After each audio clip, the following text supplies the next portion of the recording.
Bihar MIM के सदर जनाब अख्तरुल ईमान रुकन असम्बली ने इस बात की तहदीद की है कि इनकी पार्टी सिर्फ तेलंगाना के साथ हल्के तक महदूद है और मुल्क के कई हिस्सों में बीजेपी के उम्मीदवार और वोट की तकसीम के लिए काम करती है। उन्होंने मैक्स मीडिया से खास बातचीत करते हुए कहा कि मजलिस इत्तेहादुल मुस्लिमीन पसमानदा तबकात अक़लियतों के मफादात तरक्की के लिए वक्फ है, ना कि फ़िरक़ा परस्त पार्टियों की आलाकार है। जनाब अख्तरुल ईमान ने बिहार में अपनी पार्टी के अहदेदारों, अरकान असम्बली की बगावत और दूसरी पार्टियों में शमूलियत पर कहा कि जो लोग पार्टी को तर्क करे वो मफाद परस्त अनासिर थे। इससे आइंदा पार्टी को फ़ायदा ही होगा, क्योंकि अब मौजूद बिहार में मजलिस इत्तेहादुल मुस्लिमीन में खिदमत गुजार और वफादार लोग मौजूद है।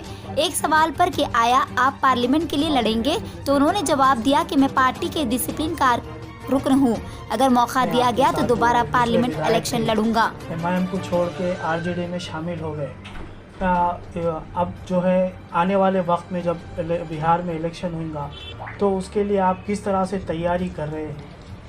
देखिए, हमारे जो लोग चले गए हैं ये वो लोग थे जिन लोगों ने के दरमियान में मिली और समाजी सियासी शोर नहीं था। हम तो इसको तस्लीम करते हैं कि मुमकिन है कि हमसे ही उस वक्त उम्मीदवार चुनने में गलती हुई होगी, लेकिन चूँकि हमारी जमात वहाँ नहीं है और लोगों ने तौबा करके अहदनामा भर के टिकट लिया तो हम लोगों ने एतबार किया उस पर। और जहाँ तक धोखा और फरेब का ताल्लुक है, इन सियासी पार्टियों में क्या नबी की जमात में भी मुनाफिक है ना, तो मुनाफिकीन तो हर जगह रहते हैं। बहरहाल इनके जाने का हमें गम नहीं है, बल्कि अज़्व बातिल कट जाए जिस्म से तो अच्छा है, मुनाफिक जमात से निकल जाए तो अच्छा है। और ये 4 गए हैं, लेकिन आवाम जो तायद की थी, जिन्होंने जिताया था, वो आवाम अल्हम्दुलिल्लाह अभी पार्टी के साथ है। इसलिए हम समझते हैं कि उनके जाने का कोई गम नहीं है। हाँ, अलबत्ता ये है कि हम छान पटक कर उम्मीदवार खड़ा करेंगे और आगे की कोशिश हमारी जारी रहेगी।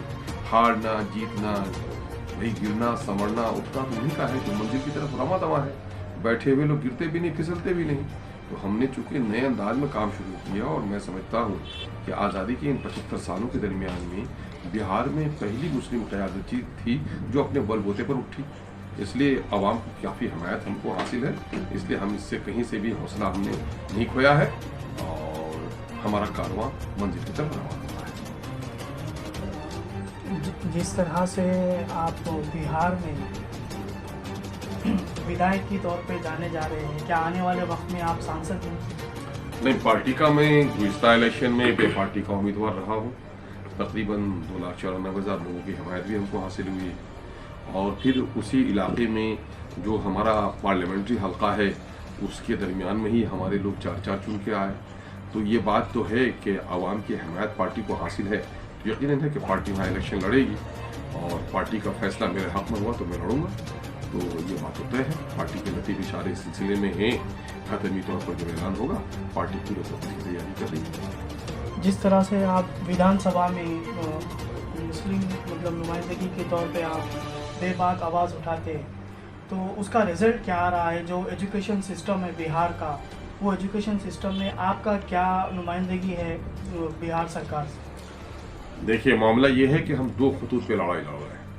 एक तो ये है कि सीमांचल का वो हिस्सा जो मुस्लिम दलितों और पिछड़ों की आबादी का है, उस इलाके के साथ बड़ी नाइंसाफ़ी हुई है। चाहे पर कैपिटा आमदनी का मसला हो, चाहे तालीम सर ख़ानदगी का मामला हो, चाहे मुलाजमत में हिस्सेदारी का मामला हो, चाहे वहाँ की सैलाब की तबाही हो, इन तमाम तरफ खतूत की हम लड़ाई लड़ रहे हैं, हुकूमत पर दबाव बना है। और दूसरा ये है कि पूरे बिहार में जो अक़लियत के मसाइल हैं और दलितों के मसाइल हैं, उस पर भी हमारी लड़ाई है।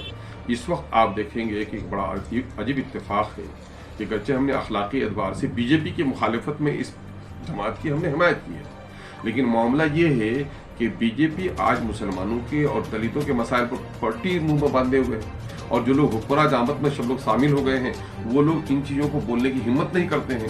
तो आज समझिए कि अक़लियतों और दलितों के ताल्लुक से अगर विपक्ष का भी कोई रोल अदा कर रहा है तो वो एमआईएम अदा कर रही है। इस मामले को हम लोग कर रहे हैं और ये कोई केमिकल टेस्ट तो नहीं है कि आप ये देखेंगे कि कैसे कैसे तब्दीली आई, लेकिन चाहे उर्दू के मसले हों, मिल्लत के मसाइल हों, दबाव उस पर बनाने में एमआईएम कामयाब होगी। और के विधायक और ऑल इंडिया मजलिस इत्तेहादुल मुस्लिमीन के सदर अख्तरुल ईमान से हमारी बातचीत थी।